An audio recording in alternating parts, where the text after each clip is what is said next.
was the term the caregiver crisis. And I think that's a very fitting term for us today because we've got a panel now that is titled the Caregiver Solution. So hopefully we will be discussing the solutions to the crisis that we've got. So I've got Grace Whiting here with me. She's CEO of the National Alliance for Caregiving, and Dr. Wendy Whittington, who is Chief Care Officer at Cariloop. So thank you both so much for joining us. I'd like to get started by just asking you to both describe or tell us a little bit about your background. What does your current role involve, and how did you get there?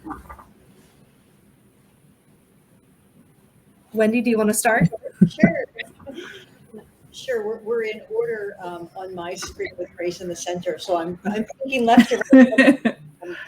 Wendy Whittington. I am a general pediatrician by training. I practiced for 20 plus years, and from there went into healthcare administration, IT, on the consulting side. So I made my way through as a board member. Cariloop is a caregiver support platform and service here in Dallas, Texas. So I made my way there as a board member 3.5 years ago. And you might ask, how does a pediatrician find herself in caregiving support? There really are a lot of parallels and a lot of crossovers. So recently I made the transition from board member to Chief Care Officer here at Cariloop, and couldn't be happier. That's awesome. I'm just thrilled to be here today, and wonderful to hear about your background, Wendy. And Jennifer, thank you for hosting us. I'm Grace Whiting. I'm the president and CEO of the National Alliance for Caregiving, and we're essentially a think tank based in the DC area. And our mission is to build partnerships in research, advocacy, and innovation in order to make life better for family caregivers. And truthfully, Jennifer, I kind of fell into this by accident. I moved to Washington after law school because it's Hollywood for lawyers, and I wanted to do something interesting, and I worked for an association of Medicare home health providers. And after doing that a couple of years, I noticed how many people and families were kind of struggling with this issue of taking care of someone in their life. And so I moved over to NAC. I've been in the CEO role about 4 years. But one thing I would just add to what Wendy mentioned is that we view caregiving as a lifespan issue. It's something that can impact everyone in multiple ways, whether you're caring for a child with a disability, whether you are a child caring for an older adult in the home, all the way through the end of life. So it's an amazing field in that sense that it touches so much of our lives. That's great. Thank you both for sharing that. And I unfortunately have not made it to Hollywood yet, being a lawyer myself, but hopefully someday I'll get there. So before we jump into the rest of our panel, maybe you all could describe a little bit for me, how do you all define caregivers? Who are we talking about when we're talking about caregiving and caregivers? Is it home health aides or family members, or what are we really talking about? Sure. Grace, I think I'm going to borrow the number from your organization that I quote over and over again. Thanks to all the good work you all do. But when we talk about it, we're talking about the upwards of 53 million Americans providing unpaid care to an older adult or a child with special needs. But then there are a couple of nuances there that are important, I think, to consider. One is that family caregiver, we use that term a lot, it's an important term, but it also can be a little confusing. I mean, we consider family anyone you consider family. So you might be taking care of your neighbor, and that certainly counts. And the other important thing to understand about caregivers is most caregivers don't necessarily identify as a caregiver. They just may say, well, it's just mom or something along those lines. So thanks for the number, Grace. And if I stole your thunder, thank you, and I'll pass it back. Well, I'm also going to sort of crib a definition here from, in this case, the Raise Family Caregivers Act, which many of our groups were involved in. And this is a law that was passed with bipartisan support. It was actually signed into law by the previous president. And in that law, they define family caregiver as an adult family member or other individuals. So that could be a child or it could be someone else in the family unit who has a significant relationship with and provides a broad range of assistance to someone who has chronic or other health conditions, disability, or functional limitations. So one of the things I love about that definition is it captures both families of choice and families of kin. You know, friends, family, neighbors. We've even seen some units, family units, where an ex-spouse is caring for, you know, their former partner. So there's just an incredible amount of variation in that term caregiver. And I would just second what Wendy said is not everybody, that word caregiver doesn't resonate with everyone. And it's not always a culturally literate term because not everyone believes that they even have the right to say, no, they don't want to be a caregiver. They just assume it's part of their family role. And that creates a lot of complexities when it comes to finding great solutions for caregiving. That is such an interesting point. You know, I had never thought about that before. The fact that it's not necessarily always that it is kind of a choice and that sort of thing to some extent. What does the current landscape for caregivers look like right now? I know, Grace, you mentioned a new a bill or some new legislation. What does that landscape really look like? Well, I just am most excited that there's a plan because it's, you know, before you go on a road trip, and you guys in Texas know this, you know, you don't just, you know, get on the road without GPS or map. I mean, it's a big state. You can't cover it all.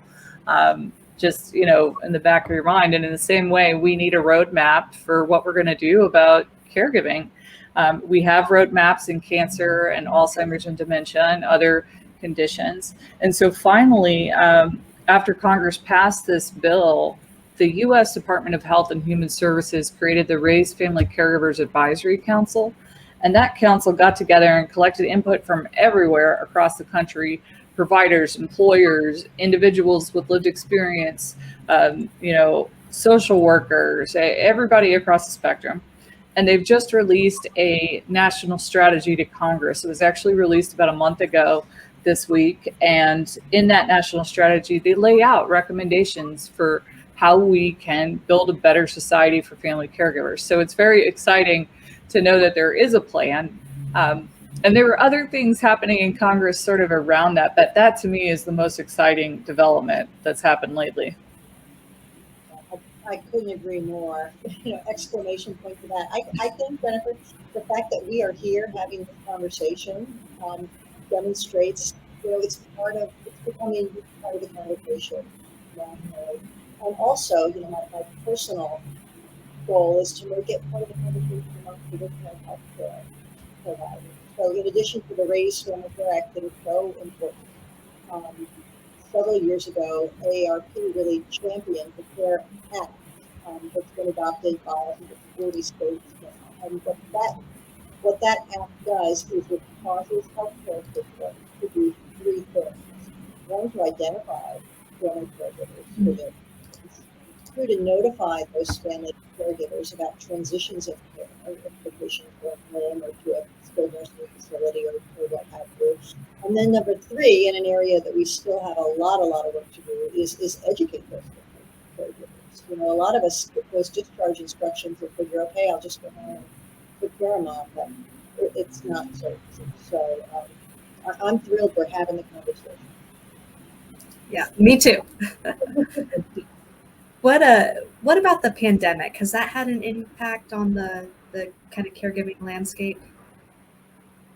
Yeah, absolutely. And Wendy, I'm wondering if you want to speak first, just from your innovation lens, because I feel like my reaction is mostly going to be negative, but but I'd love if you want to kick us off there. Sure, and I'll try to start positive. I mean, I think from our standpoint here at Cariloop, we were in the business of supporting caregivers before the pandemic hit, and what we noticed was the need just expanded hugely, particularly for parents of small children, parents of children who needed to be educated at home. So for us, what the pandemic did was it elevated the caregiver discussion to be more inclusive of families, right? Talking about children, not just specifically an older or ill adult. So that was a good thing. The other thing the pandemic did for us and for everyone really was just increase the ways in which we reach each other, right? Like we're doing right now. So I think it opened up some possibilities. And when I go back to that collaboration of healthcare and caregiver support, there's so many possibilities now with telehealth. So that's positive. I mean, then there's the negative story that I'll let Grace talk about, but the mass exodus from the workforce of so many working, particularly mothers and women of color, especially. I'll let you take it, Grace. Yeah, I mean, so I think there's a couple of big pain points that came up during the pandemic. One that Wendy mentioned, the exit from the workforce. And actually, there was a global study that was done in the last fall by an initiative called Embracing Carers. And they found in the US that among women, African-American women who were caregivers, that they were more likely to say that just the experience of caregiving through the pandemic made them not want to have kids. So, I think there's a really big impact there, especially among women and especially in communities of color, that you're feeling that pressure of trying to manage all these different people you have care responsibility for. We also saw in several different studies that came out, one notably from the University of Pittsburgh and then also from the Rosalind Carter Institute for Caregiving, that people were struggling with food security. And that really surprised me. But essentially what was going on is that people didn't have that same time that we normally have to prepare meals. They didn't feel safe going grocery shopping. And so they relied on grocery delivery or takeout, which is more expensive. And because of the lack of time and the expenses, the food that many families were eating was less nutritious. And that resulted in food insecurity, where people were afraid that they were going to run out of food. They were afraid that they didn't have enough money to buy food in the future. And that really basic human need was really threatened by both the isolation of the pandemic and how do we protect people we love from getting, infected, and how do I manage this uptick in work that I now have. The one other thing I would just say about the pandemic is it really made clear how much we need technology to include caregivers as members of the care team. There were several caregivers that would go to a facility and they would be told that they weren't allowed to come in with the person and that they were essentially just visitors. But that's not true. I mean, they're not coming with casseroles and teddy bears. They're there because they are partners in the delivery of care. And it just made really clear that need to include caregivers to make sure they have access to the right medical records and the legal protections that they need in order to really be there and help improve outcomes for patients. That's absolutely. Yeah, that's a great point. And you're talking, some of the things I'm hearing you say, access to records and being able to be included and be a part of the actual care team. Those kind of remind or sound to me like some challenges that we're facing right now with our current caregivers. What are some other challenges with respect to caregiving, particularly, as the demand for caregivers is increasing with our aging population? Jennifer, I think one area that we haven't talked about yet is just how stressful and how tough caregiving is on that individual. Yeah. Caregivers taking care of loved ones are more likely to defer their own health screenings, not make it to their own appointments. It's an incredibly, even though caregivers describe caregiving typically as a very rewarding experience, it's also an incredibly stressful experience. So kind of tying it back to what Grace was saying about the healthcare world, I'm on a mission to have us recognize caregiving as a social determinant of health, because it really is. It takes a toll on the caregiver. And then there's the whole other aspect that I'm maybe going on a little bit of a tangent here, but when you're taking care of a loved one, you're sacrificing your own health, but in a positive way, you're a social determinant for the person you're taking care of. That person is doing better if you're a loving, supported caregivers. So there's all these layers, but we really need to recognize caregiving is hard, and caregivers need and deserve our support, not to mention the fact that they're giving up huge economic steps, along the way. Yeah, I think too, part of this is that caregivers in having that stress are living, and as all of us are, within a healthcare system that undervalues mental and behavioral health services. So it's hard to get access to counseling, to family support services that would help you really navigate a lot of what is going on. One thing we saw in the study that we do with AARP, Caregiving in the US, the 2020 iteration, was we asked if people felt lonely or isolated, and about 1/5 or 1 out of 5 caregivers said that they felt lonely because of caregiving. And not only did they feel lonely, but they were more likely to say they felt lonely if they lived with the person they took care of. So what that signals is not so much that, you just need interaction with other people, because certainly you're interacting with the person you're caring for, but it signals that there might be some sense of compassion fatigue, that maybe the person you're caring for doesn't have a way to express their gratitude or isn't able to do so in a way that you can really hear what they're saying. You may feel grief for what they're going through, especially in aging, when you think about a disease like dementia. Dementia caregivers begin that grieving process very early when that person is still alive, and they're constantly torn between what our life could have been like without dementia and trying to be present with the person as they are now. And so those sort of tensions really speak to a need for more mental health services just for caregivers. And right now there's not a lot of infrastructure for that. Yeah, that's a great point. I mean, because even just the title, being a caregiver, you still yourself need self-care and that sort of thing too. So it's a tough dynamic. I think you all had touched on this briefly, but maybe you could give us a little bit more insight into the kind of current caregiving landscape and how it contributes, if it does, to issues of inequality, such as, disproportionate effects on women or women of color in particular, single parents, that sort of thing. So I will be the resident doomer and start with the sad stuff, but I also want to throw out a couple things I'm excited by, because I think that is part of the landscape. So the sad stuff, I think the biggest issue here is data collection.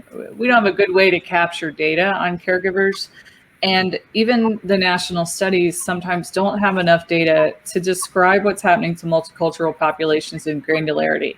Same with people who may identify as LGBTQ plus, that sometimes, we might have, for example, a data point that says, okay, we know this many women said they were caregivers, and maybe this many women said they were LGBTQ, but we don't know what type of woman within that they might be. Are they LGBTQ, meaning that they're lesbian and they're partnered, or they're a transgender woman where the issues are slightly different, so it's so there's that piece there of, we just need better data so that the science can drive decision making. And it's an opportunity that is not been met yet, but I think the types of companies that Wendy leads, for example, where you're generating data, can be really useful. The other thing I'll just say that's exciting is I'm starting to see people who are not in that traditional aging space notice that caregivers are a thing, and they're a person separate and apart from a patient. The one I'm excited about is drug developers. So the House Energy and Commerce Committee, within the U.S. Congress, has a new bill called 21st Century Cures 2.0. And it's a sequel bill to a biotech bill that was passed in the law a couple of years ago. But there's an entire article in that draft legislation just about caregiving, just about training caregivers. And we see FDA starting to sort of think about that too. How do caregivers engage in clinical trial and drug development, device development? So that's exciting to see more people talking and thinking about it in a serious way.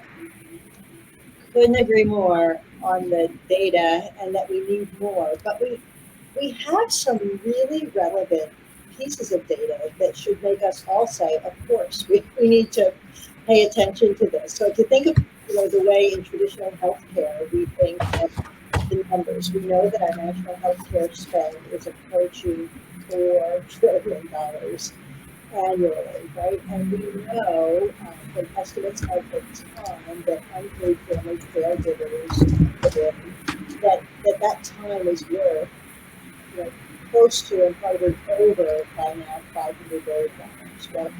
Well, what would happen if we didn't have family caregivers providing all this care in the healthcare system to do that with? Well, by some estimates, that number is up there in the $800 billion range. So my point is, we spend way too much on healthcare anyway. If we didn't have family caregivers, it would be even worse. And it really pays to recognize the work they're doing, support the work they're doing, and consider all the other data pieces we need to make it particularly well. Thank you. Yeah, that's a good point. And you all had been mentioning the need for data.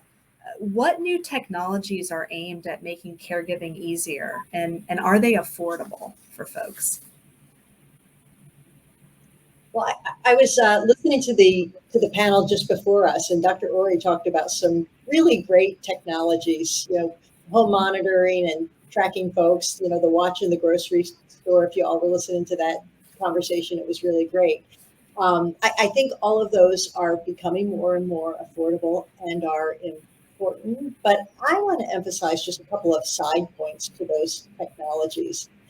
Caregivers, family caregivers in general, are working so hard and they're so stressed out.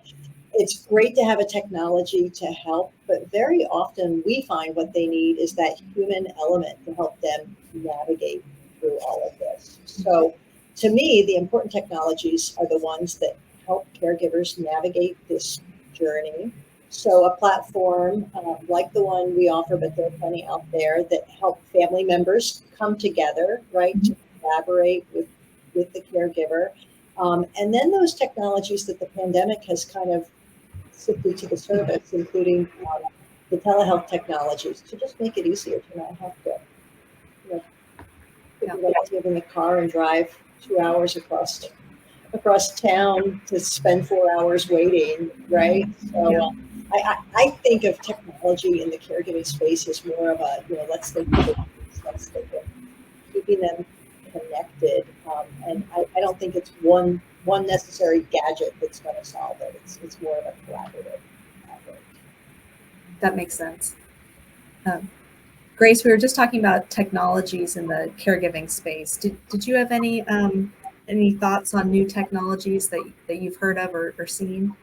Well, first, I just want to thank you for putting up with my technology. My computer has a mind of its own.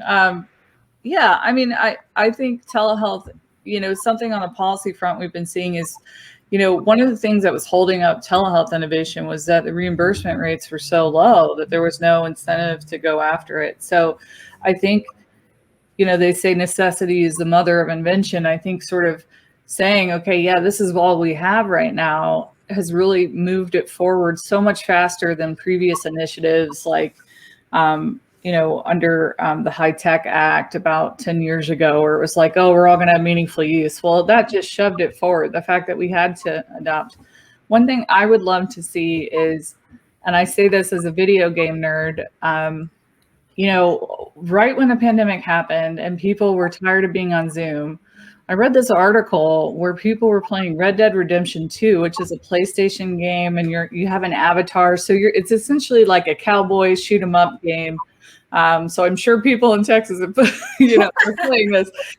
But I read this article that said some people were having staff meetings as cowboys around the campfire, because the technology was so much more advanced than what we might use in a business setting. And I've thought so much about that and thought, that element of fun, that incredible technology, is there a way to create that in caregiving and healthcare, so that my mom and I can go shopping in Paris with the same, sort of virtual experience that I might have in a consumer video game. And I haven't seen that. I see a lot of initiatives around aging and technology, but a lot of times the technology looks outdated when you compare it to other types of consumer technology. And so I think it's a huge opportunity there for somebody to do something really fun with virtual reality, with augmented reality and all of that. Yeah, that's fascinating. Yeah, and I definitely was one of the folks who used technology during the pandemic. Unfortunately, in some scenarios when I had to, all these Zoom meetings and that sort of thing. But then also, there were some games and things that you could play on your cell phone with groups of friends, and it was a nice way to get together when you weren't physically, able to. So, but that's an interesting thought to apply that type of technology to the caregiving space. I mean, I just imagine, you're meeting with your doctor and they come in as a cowboy and they say, take a seat here at the saloon bar and let's talk about what's going on with your A1C level. I mean, it's just the potential is out there. And I think it requires some new thinking around public-private innovation and how people can sort of, take great ideas from other sectors and apply it to aging and healthcare. In traditional healthcare, we talk a lot about putting the joy back into the practice of medicine, right? There's so much burnout, but maybe it needs to be the fun. I love it. But I would also underscore, Grace, you brought up an important point before that, and that's about policy. So I think, we can have all the technology in the world, and telehealth is a great example of that during the pandemic. Until we have policy and alignment of incentives and payment brought together, a lot of these things just sit there. So if I had a wish, it would be to use technology to enable that communication between the traditional healthcare setting and caregivers, that passing of the torch, if you will, when a patient comes home from the hospital and needs that family caregiver to really step in. So technology to enable that transfer of information would be a fabulous thing.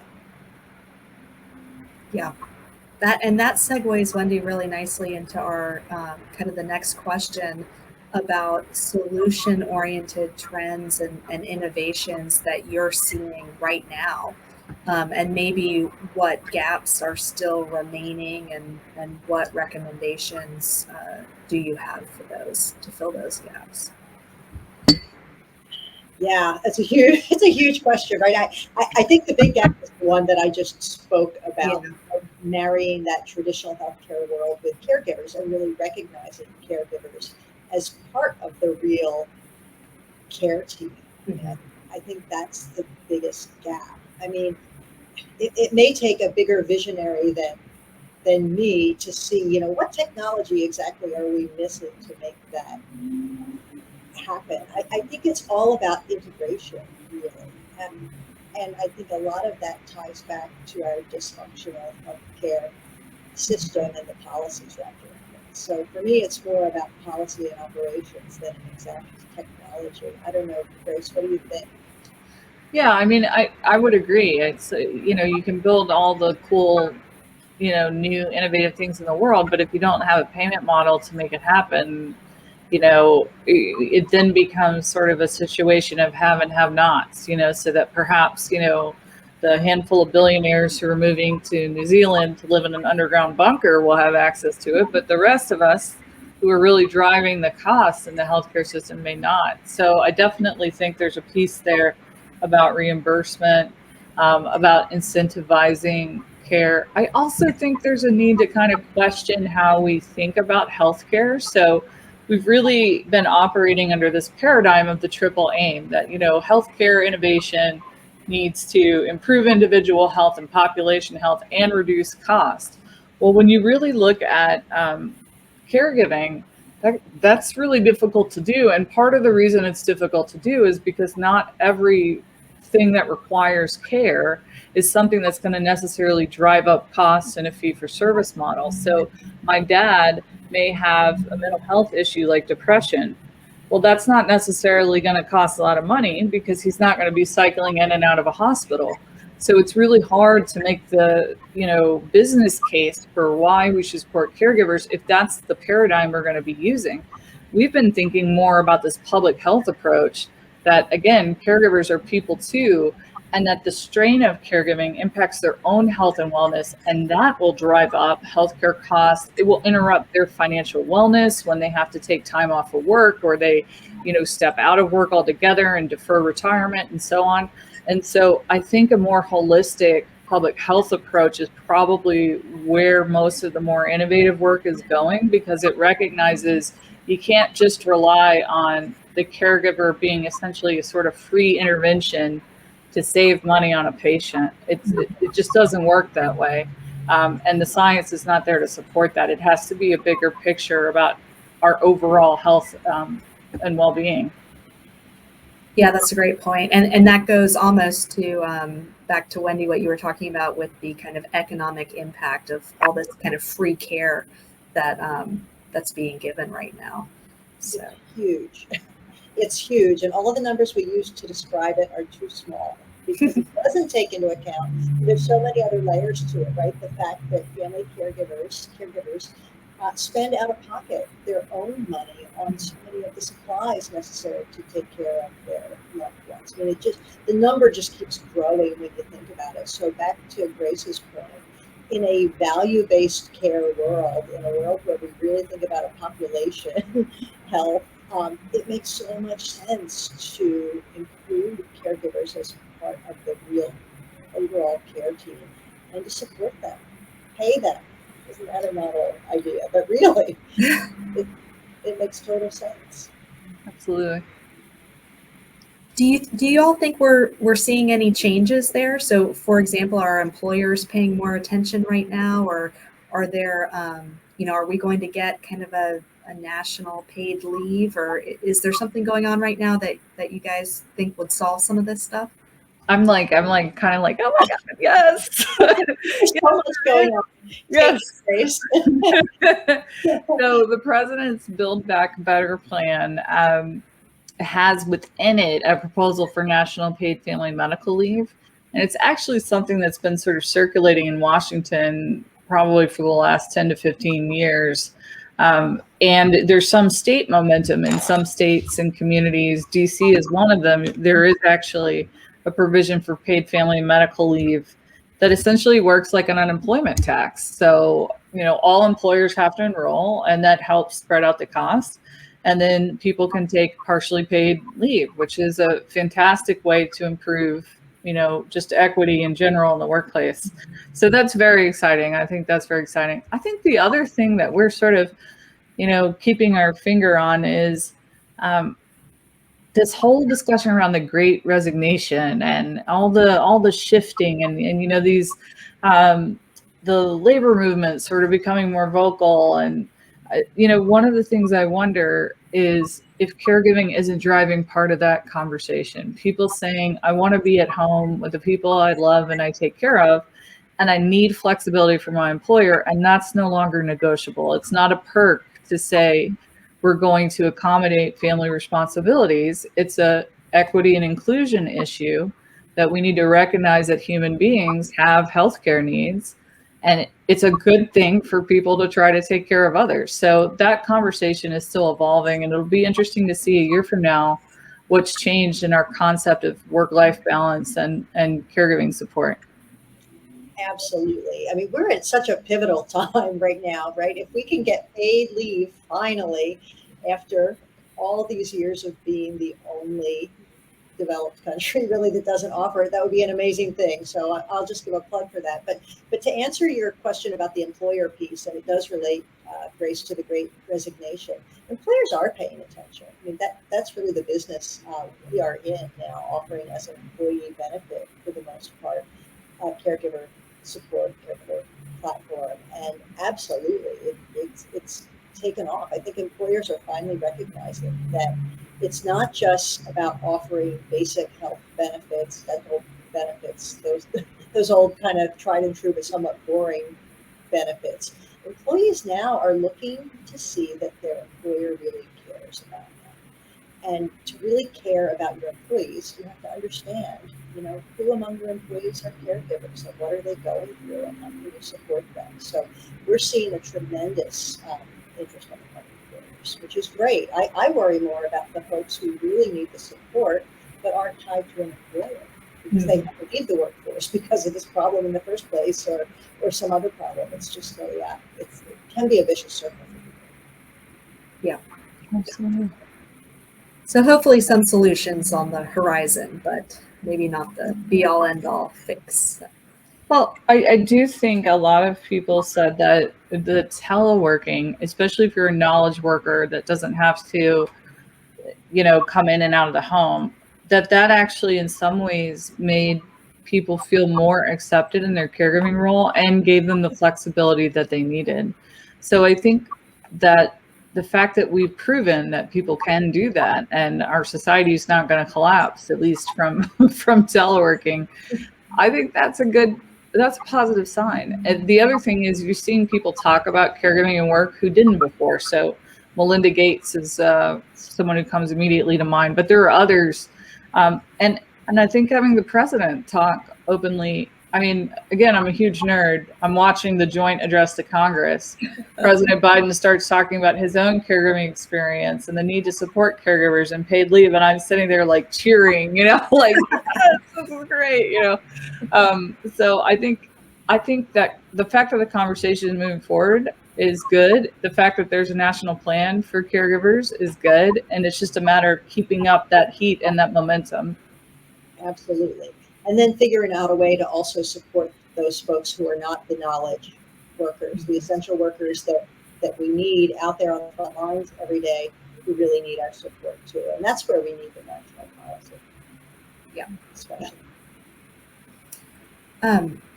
Have you all seen, and Grace, I think you might have mentioned some sort of kind of drug pharmaceutical company partnerships and that sort of thing. Have you all seen, or could you give us some examples of unique or innovative partnerships that could help with caregiving? Yeah, absolutely. There's a couple that come to mind. One group, they're not in the pharma space, but Bank of America has done a lot around caregiving for older adults. And they've come at it multiple ways. They've expanded training for people on their team about how to work with someone that might have dementia, and particularly the caregivers who might be caring for clients who have dementia. And I think that's been really important. But they've also invested in the Alzheimer's Association and other community-based groups that do work around dementia caregiving and participated in some of those bigger policy issues. So I think they've really come at it, and truthfully, they're coming at it because there was a federal regulation that said you have to protect clients, financial clients that may have dementia. But whereas a lot of people would be like, oh gosh, look at this homework. I feel like Bank of America really used that as an opportunity to sort of lean in and think differently about caregiving.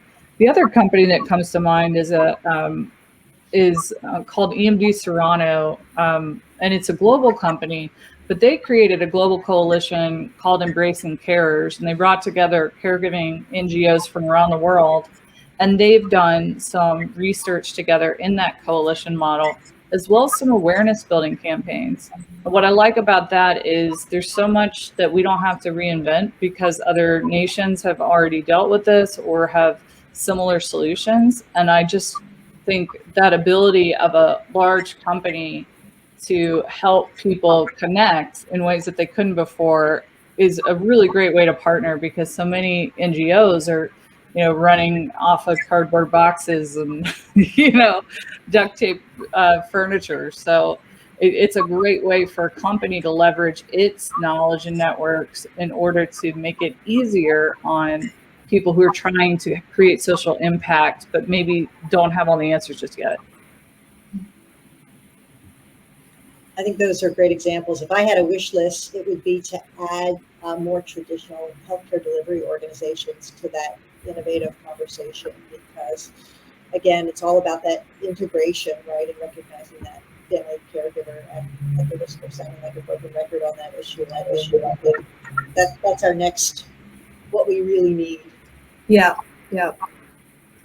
Is there any way what do you think the problem is there, Wendy, in terms of why are the traditional caregivers not jumping in and helping kind of innovate and be a part of the solution?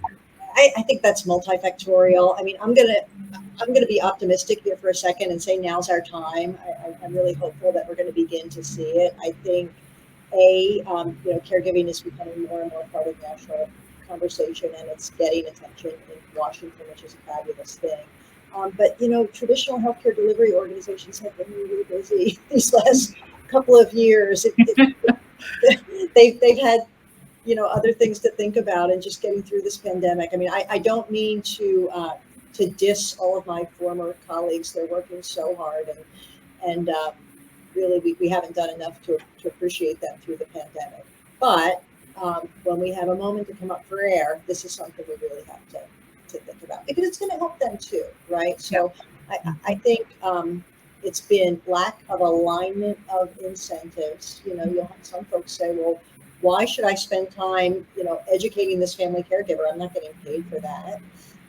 It's a sad truth, right? There's not a code for that really that is going to pay. But when we think about it holistically in the big picture of a value-based care world and population health, it makes sense. So I'm optimistic we're going to get there, and I'm going to cut my fellow caregivers inside in healthcare a break. It's been a really miserable couple of years. Yeah, for sure. Yeah, and personally, just from what a lot of times I feel like it's kind of challenging for these traditional healthcare providers when they're in such a heavily regulated environment. And there's, like you said, I mean, there's not many incentives, especially financial incentives to change. And it's actually, I mean, making any sort of change in that space can become very, very difficult just from a legal perspective and that sort of thing. So. Well, there's also the piece of, the person who wants to be helpful, but maybe doesn't have the direction they need to be an effective care partner. And I think when you're talking about a crisis situation, it can be overwhelming for those professional care workers, whether it's a nurse or a doctor or PT, because you're already navigating so much. You're dealing with so much essentially moral injury from witnessing everything we've witnessed in the pandemic. And then to have a family member show up who's also having trouble managing those things. I mean, it is overwhelming. So to me, that's a place where I think home and community-based services such as local senior centers, disease-specific organizations like American Cancer Society, those types of groups can be helpful in taking some of that pressure off providers, because providers aren't always going to have the best answers as to where you can find the support you need. So part of it is just identifying what's going on, but then referring out and strengthening those networks so you don't have to try to do it all. Definitely. They don't necessarily have the answers, and they certainly don't have the bandwidth in the world we're living in now. I mean, I just remember from my own experiences in general pediatrics, after spending 15 minutes explaining to a grandparent maybe what the plan should be for this child, to have the parent then walk through the door and ask me to repeat it. Right. And you understand where they're coming from. I have empathy for them, but wow. So that is multiplied by, a million trillion magnitudes when you think about the complexity of some of the care we're dealing with. Yeah. Yes. And I just have to say, there's been multiple times over the last 2 years where I've had a doctor's appointment and I could tell that they were very stressed out, and you almost want to be like, as a patient, like, are you okay? Do you need some time to maybe take a quick nap and I'll be fine, we can come back to this, and yeah, absolutely. Well, this has been such a great panel, and thank you guys both so much. Maybe with the kind of couple minutes we've got left, do you all have any advice for exhausted family members caring for a friend or loved one or family member? The advice I would give people is, and I've thought a lot about this, as we are all, anyone in any sort of care adjacent profession, I think, is dealing with just the pressures of the pandemic. I think a big part of that is not having the time to be able to take a step back and to say, why am I doing this? And what is the value I get out of this? And I think for that person who's just like, wow, I can't do this, or I feel so overwhelmed, I think to take a step back and say, okay, what are the positive things I can count up here? You know, being a caregiver for my mom, even if she's making me crazy right now, being a caregiver allows me to live my values. It allows me to do work that I find meaningful and important. It gives me moments to be closer to this person, even if they're bugging me. It gives me moments to be closer to them, to have that time, and that's valuable to me. And I think really sitting down and adding that up. And then the other thing I would say is that, you know, it's a marathon. It's definitely a marathon. And I think sometimes it's easy to get so busy trying to tackle all the things that you forget about those moments that kind of restore that sense of compassion. So if I'm just constantly going from, okay, the insurance company has to do this, and here's my paperwork for Medicaid, and then I've got to call the senior center or whatever, you need to build in some time just to breathe and time just to be present with the person. And that time will sort of help restore that emotional capacity to be able to do those other activities, which can be very draining at times. That's great advice. Yeah, thank you. Well said. The only thing I would add, and it was more or less in there, you know, to caregivers, your health and well-being matters. Your own health and well-being really matters. You know, you hear a lot of folks say, "Well, I don't want to be selfish about." It's not being selfish. Your health and well-being matters. It's great advice. So thank you so much again, both of you, Wendy and Grace, for your time today and sharing all your thoughts and wisdom with us. It was really educational for me and just great discussion. So thank you again. Thank you. Thanks for having us.